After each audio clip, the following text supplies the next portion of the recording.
Assalamualaikum warahmatullahi wabarakatuh. Perkenalkan, nama saya Yesari Hazain dari kelas 11-3, nomor absen 39, dan pada kesempatan kali ini saya akan menjelaskan tentang Kongres Sumpah Pemuda. Baik, namun sebelum lanjut ke materi, di sini saya akan membacakan terlebih dahulu latar belakang dari Sumpah Pemuda.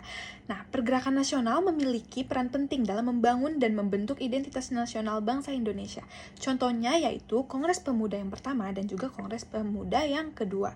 Kedua kongres ini memiliki peran yang sangat besar dalam membangun dan memperkuat pergerakan nasional di Indonesia. Para pemuda di Indonesia dalam kongres ini tuh bersumpah untuk memperjuangkan kemerdekaan dan membentuk identitas nasional yang sangat kuat.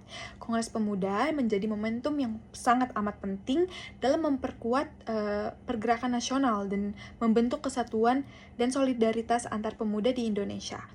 Kongres Pemuda ini sangat amat memiliki peran yang besar dalam memperkuat pergerakan nasional Indonesia seperti yang sudah saya sebutkan sebelumnya. Selain itu juga Kongres Pemuda ini sangat penting untuk generasi muda karena memiliki energi dan juga semangat untuk memperjuangkan cita-cita nasional. Nah, untuk yang selanjutnya di sini saya akan membahas tentang pengertian dari Kongres Sumpah Pemuda.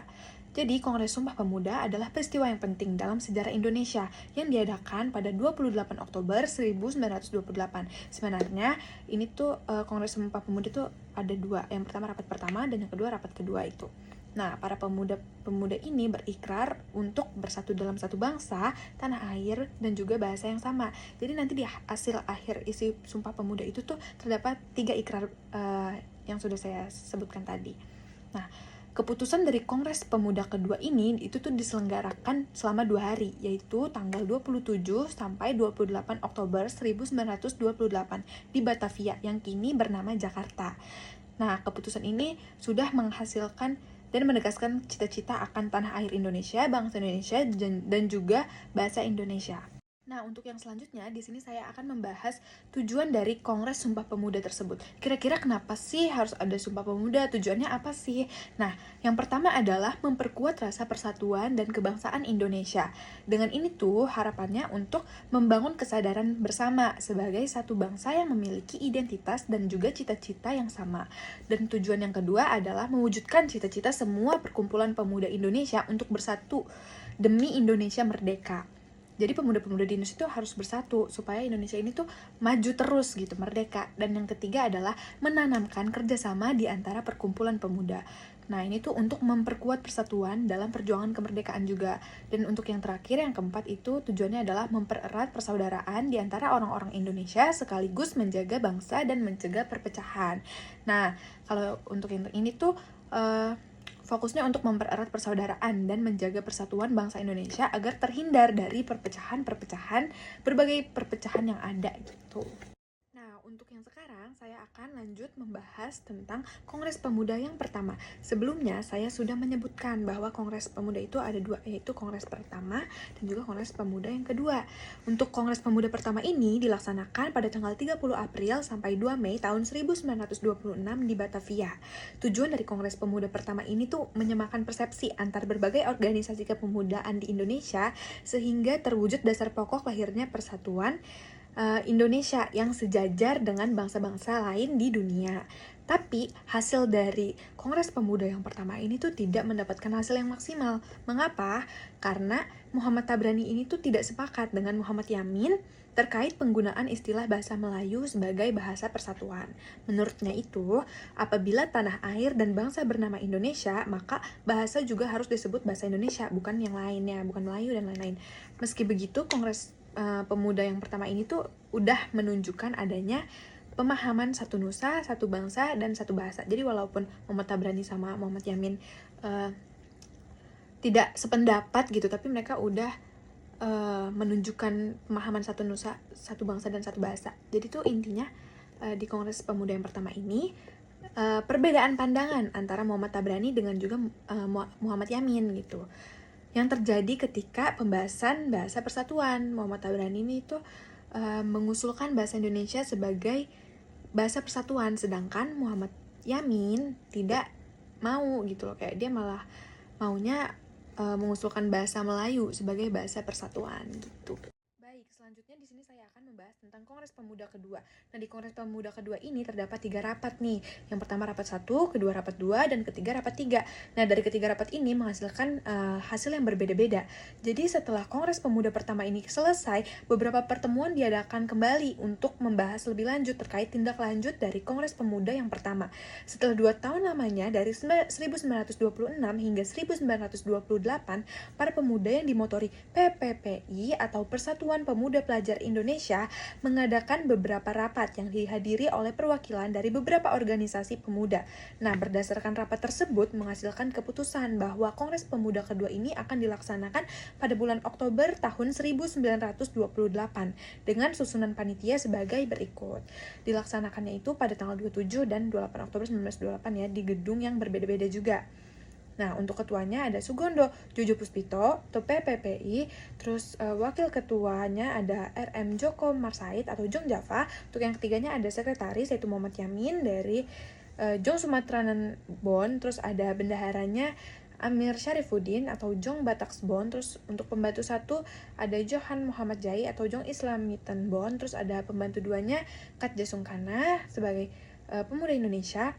Terus pembantu 3-nya ada RCL Sanduk atau Jong Celebes, pembantu 4-nya ada Johannes Leimenah atau Jong Ambon, dan pembantu ke-5 ada Muhammad Rujani Suud, yaitu pemuda kaum Betawi. Masih membahas tentang Kongres Pemuda kedua. Di sini saya akan membahas tentang rapat pertamanya. Nah, rapat pertama ini dilaksanakan di Gedung Katolik Jongenlinenbon atau KJB pada hari Sabtu tanggal 27 Oktober tahun 1928. Hasil dari rapat pertama ini, Muhammad Yamin menguraikan tentang arti penting persatuan untuk kebangsaan. Menurutnya, terdapat beberapa faktor yang bisa memperkuat persatuan Indonesia. Faktor yang pertama itu persamaan kultur, yang kedua adalah persamaan bahasa, dan yang ketiga adalah hukum adat. Lanjut, yaitu Kongres Pemuda rapat kedua. Nah, rapat kedua ini dilaksanakan di gedung yang berbeda nih, yaitu di gedung Usjava Bioskop pada hari Minggu 28 Oktober 1928. Jadi setelah rapat pertama dilakukan pada hari Sabtu, kebesokannya langsung dilakukan rapat kedua. Nah, hasil dari rapat kedua ini adalah anak-anak harus dididik untuk memiliki karakter yang baik dan juga cinta tanah air pastinya.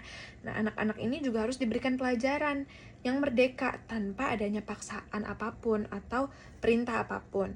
Jadi harus ada keseimbangan antara pendidikan di sekolah maupun di rumah.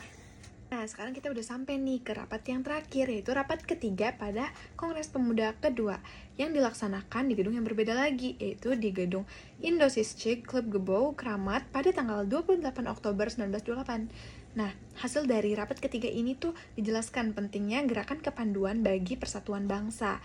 Kepanduan tidak bisa dipisahkan dari pergerakan nasional. Nah, tapi sebelum rumusan hasil kongres dibacakan terlebih dahulu tuh diperdengarkan dulu lagu ciptaan W.R. Supratman, yaitu Indonesia Raya, yang nantinya akan menjadi lagu kebangsaan Indonesia setelah Indonesia merdeka. Setelahnya, baru deh putusan kongres dibacakan dan diikuti oleh seluruh peserta. Jadi sebuah putusan yang kita kenal sebagai Sumpah Pemuda. Nah, tidak dapat diragukan lagi kan sekarang bahwa peristiwa Sumpah Pemuda ini memiliki arti yang sangat penting bagi pergerakan nasional Indonesia ke depannya. Jadi tiap-tiap ikrar dalam Sumpah Pemuda ini memiliki makna. Yang pertama, Sumpah Pemuda menyatukan para pemuda dan seluruh rakyat Indonesia untuk membela tumpah darah yang satu, yakni tanah air Indonesia. Dari Sabang sampai Merauke, dari Miangas sampai ke Rote, meskipun terdiri atas ribuan dan pulau-pulau yang dipisahkan oleh laut, tetapi pada hakikatnya adalah satu. Yang kedua, Sumpah Pemuda menyatukan para pemuda dan seluruh rakyat Indonesia untuk menjadi bangsa yang berdaulat dan bersatu, yaitu bangsa Indonesia. Sebagai bangsa yang besar dan majemuk, bangsa Indonesia telah melalui berbagai terpan zaman melalui persatuan. Nah, untuk yang ketiga, Sumpah Pemuda menyatukan para pemuda dan seluruh rakyat Indonesia untuk berbahasa satu, yakni bahasa Indonesia. Bahasa Indonesia ini menjadi bahasa yang mempersatukan suku, ras, etnis yang berbeda-beda tanpa menghapuskan bahasa ibu masing-masing. Nah, bahasa Indonesia juga selalu berkembang melalui penyerapan kosakata dari bahasa-bahasa daerah yang memperkaya kosakatanya. Baik, sekian video presentasi dari saya. Terima kasih kepada teman-teman yang sudah mendengarkan penjelasan dari awal hingga akhir. Dan mohon maaf apabila terdapat kesalahan kata ataupun materi-materi yang kurang lengkap. Jadi, semoga penjelasan dari saya dapat memberikan manfaat bagi kita bersama. Wassalamualaikum warahmatullahi wabarakatuh. Behind the scene. Membacakan tentang latar belakang dari Sumpah Pemuda. Pergerakan rasa persatuan dan kebangsuan.